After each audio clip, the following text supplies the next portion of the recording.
I'm here with Jaimee Ligan, one of the cohorts here at the Block Dojo Philippines, and we are at the boot camp. It is kicking off the 12-week incubator program. And Jaimee, we just want to find out what your startup is about. What is the idea and how you came up with it?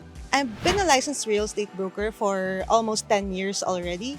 And during that time, I've encountered a lot of challenges when it comes to the security of our payments and, of course, closing transactions, because the biggest hurdles are often security and documentation. So I plan to put up a real estate proptech firm that would simplify real estate transactions from offer to close. You said that you've been in real estate for so many years. So what were those pain points that you noticed, and where do you think blockchain can come into play? Yeah. So basically, the pain points that we usually experience is that unlike in the United States, where they have title and escrow companies, there's a third party that mediates that all the terms of the contract are being protected and the deposits are being held in a third party. So to make sure that these things are being faithfully complied with, I believe that blockchain can form a significant part of that. Because, for example, initially when you enter into a lease contract, you're supposed to give a security deposit, but you're never sure if it will come back to you in the end. That's the usual experience. There's a lack of trust in that area, right? You're not sure if the owner will deduct what needs to be deducted or just keep it for himself. So a third party or an escrow program would be the one to safekeep until all of the terms are being completed. So that's what I'm trying to accomplish.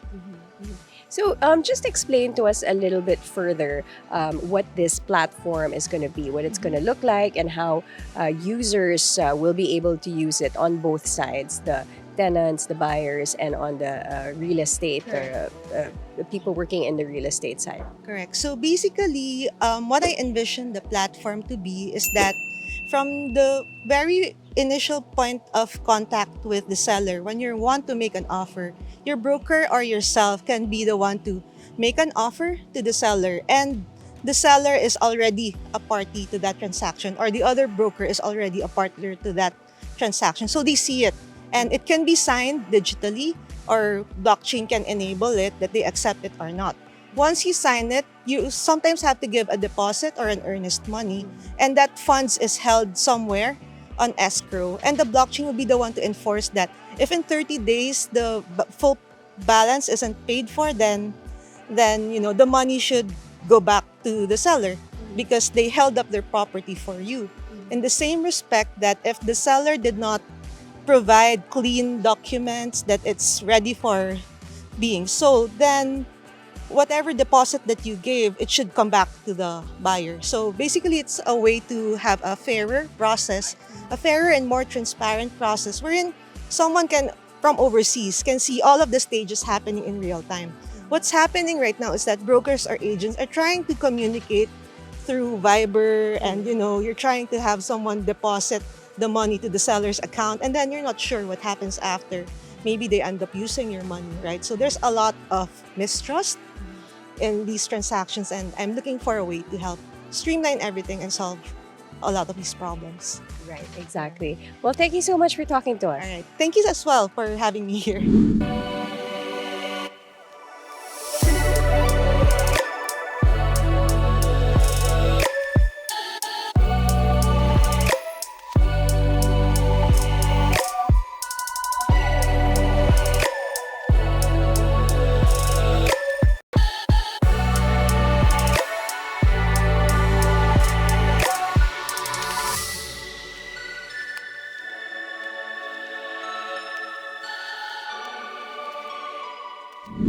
BSV is more than another chaotic commodity craze.